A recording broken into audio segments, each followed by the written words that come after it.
Hey everybody, John DeYoung here, and today I want to talk about hand and wrist health. Also pain management, what is causing the pain, how to alleviate it, and how to prevent it from happening again. Now, as with other types of exercise, exercising your hands improves blood flow, warms up the ligaments and muscles. It also increases the circulation of something called synovial fluid. That is to keep your joints lubricated and cushioned. Think about it, you use your hands almost constantly, so you might think they get plenty of exercise just by the number of actions you perform daily. But it's helpful to do activities with your hands and wrists to offset that movement, the movements you do on a daily basis. For example, many people, their hand movements may actually be repetitive, leading to long-term hand and wrist problems. So actually what you do on a daily basis, real particular movements constantly over and over again, that can develop into problems. So exercising is what we're going to do, exercises that kind of are counterintuitive to what you do on a daily basis, okay? If you think about how many tasks we perform with our hands, it becomes clear that keeping them strong and healthy is really vital. Prioritizing hand health is also increasingly important as we age, as it's common for hand function to decrease after the age of 65 without any kind of early intervention. So you can actually ebb that flow and get your hands and your wrists stronger. Okay, so let's look at a few of the common causes of wrist or hand pain. First is osteoarthritis. Now this pain is often described as being similar to a dull toothache. This type of arthritis occurs when the cartilage that cushions the ends of the bones deteriorates over time. Now, osteoarthritis in the wrist is uncommon and usually occurs in only people who have actually injured that wrist in the past. Okay, next there's carpal tunnel syndrome. You've all heard about that. Not sure what it is though, right? But this usually causes a pins and needles feeling between the thumb, the index finger, and the middle finger, especially at night. Carpal tunnel syndrome develops when there's an increased pressure on the median nerve as it passes through the carpal tunnel. It's a passageway in the palm of the palm side of the wrist. Okay, and also now next there's sudden impacts. Wrist injuries often occur when you fall forward onto your hands or backwards, like falling off of a skateboard or a snowboard. Also next there's repetitive stress. I talked about that before. Any activity that involves wrist motion that you do over and over again on a daily basis, that can inflame the tissues around the joints and cause stress fractures. Okay. Next is rheumatoid arthritis. Now that's a disorder which your body's immune system attacks its own tissues. Rheumatoid arthritis commonly involves the wrist. If one wrist is affected, usually the other one is too. And lastly, ganglion cysts. These soft tissue cysts that occur mostly on top part of your wrist, opposite the palm. Ganglion cysts may be painful, and the pain may either worsen or improve with activity. I used to get these all the time. Kind of pop up out of nowhere on the top side, on top side of my wrist. I think I had my position of my wrists and my hands maybe a little incorrectly on the bench and some of my other exercises, but it wasn't like an ouch moment. It was like they just came on like, oh, there they are. And they kind of got bigger. It was really hard. They don't feel soft, even though it says soft cyst, but kind of hard. You wouldn't really think about it until you hit your hand on like a doorway, and that would drive you through the roof. But again, with some adjustments in my grip, you know, probably not even thinking about it, but like, oh, it's kind of gone away. So I know some people used to say they would smash it with a book, but I just left it alone, adjusted my grip, and they would disappear. So it seems pretty common, okay. So now, not all wrist pain requires medical care, but always get a doctor's opinion because delayed diagnosis and treatment can lead to poor healing, okay, and also reduced range of motion and long-term disability. So moving on, what can you do to prevent injury? Increase strength. Let's start with a few stretches, and then I'm going to show you some stretches you could do on a daily basis, even a couple of times a day. And then we're going to dig into this baggie here. This has a few different devices. I got it on Amazon. Great for grip strength, forearm strength, individual finger strength, and dexterity. So we're going to do this after the stretches. This thing it's really fun what's inside, okay? And it's like $9. It's unbeatable. All right, let's get into a few stretches. Okay, the first stretch is the prayer wrist stretch. Okay, you're going to begin this exercise. Your palms are facing each other. Okay, let me go at this angle for you. You're going to bring your hands up in front of your face. You're going to squeeze your elbows in tight, okay? You're going to hold that, keep your shoulders down, and then you're going to keep your hands together, drop the elbows, hands come down right to your stomach, maybe your sternum. Keep your palms together. You're going to feel that stretch in the wrist, okay? And your elbows are spread apart. Hold that for about 10 seconds, then we're going to bring it back up. Okay? Right up there. Hands in front of your face. And drop it back down, okay? Again, keeping your palms pressed together, elbows out. You're going to feel a nice stretch. Probably about 10 of these. Elbows in tight. You know, bringing your elbows in also, it's almost something called the praying mantis, okay? The praying mantis stretch. But we're going to work just for the palms, okay? Okay, about 10 to 15 times. All right, next one is one arm at a time. We're going to do the palm down stretch. So arm out, extend out in front of you. You're going to drop your fingers to the floor. You're going to take your other hand, you put a little pressure on the top of that hand.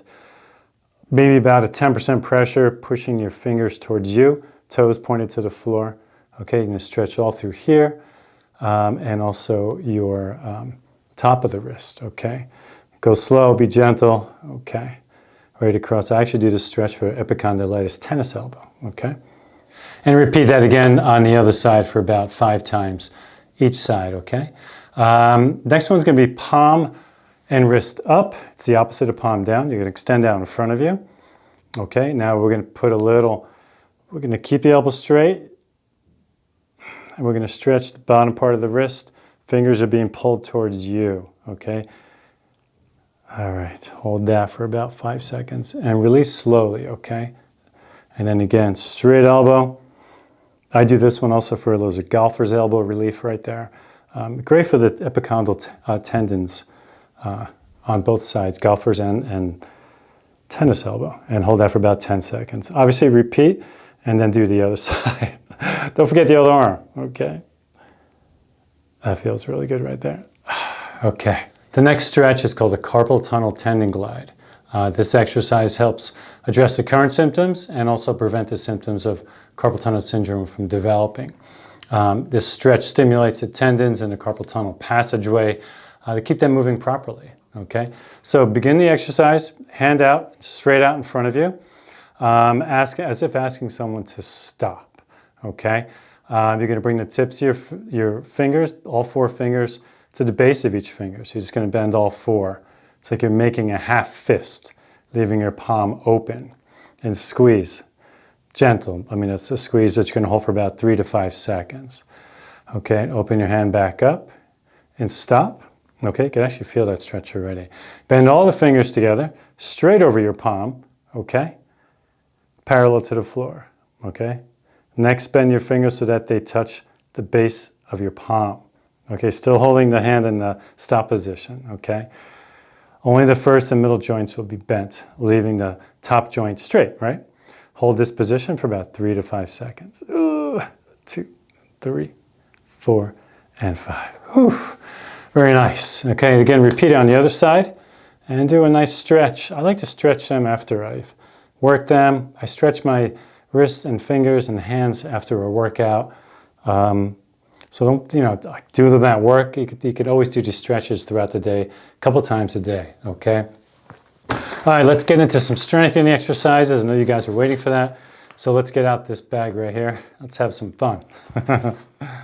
Okay, let's see what we got first out of this bag here.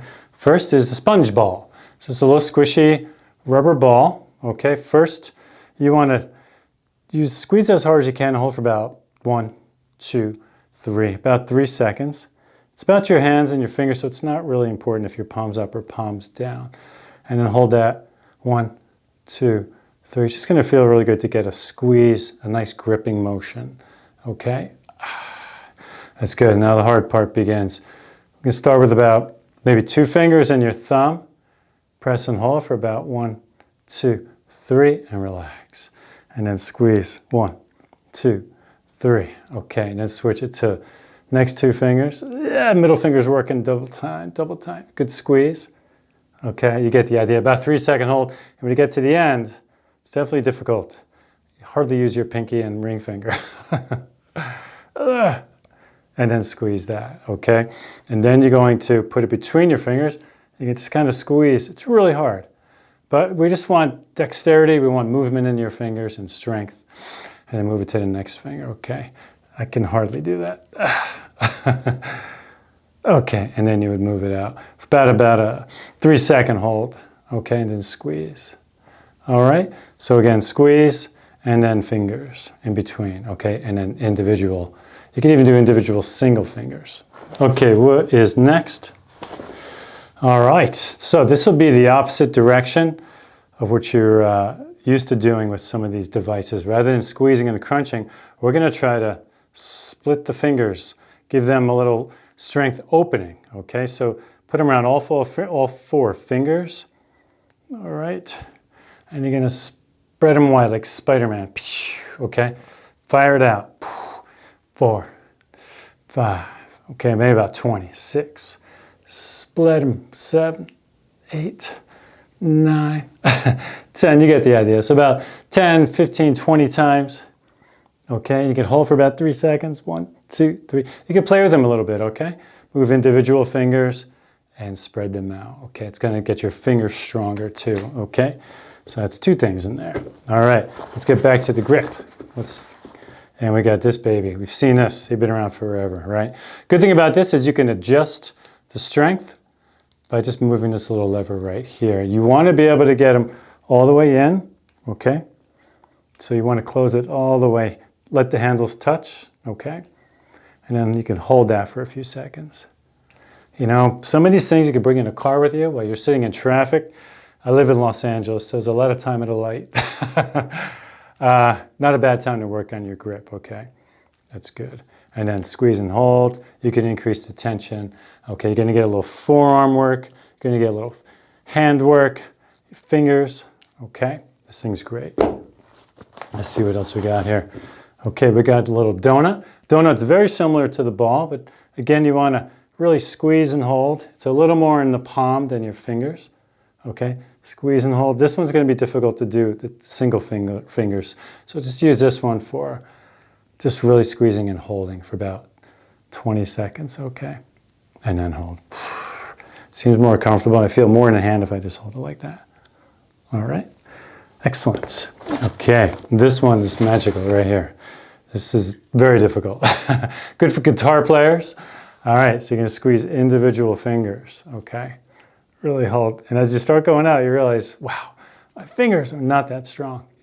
As a team they are. I can do a lot of dead hang, but you can squeeze them all together or do individual, okay? Okay.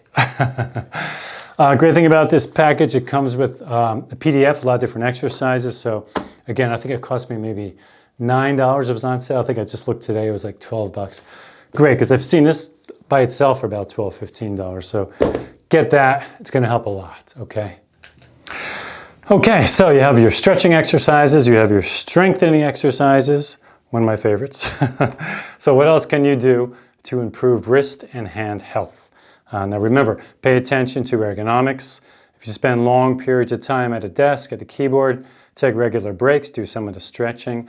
When you type, keep your wrists in a relaxed, neutral position. An ergonomic keyboard and a foam or gel wrist support may help. So watch your grip position on your lifts, especially loaded barbell presses. That's kind of when my ganglion cyst came on, okay? So I hope all this helped.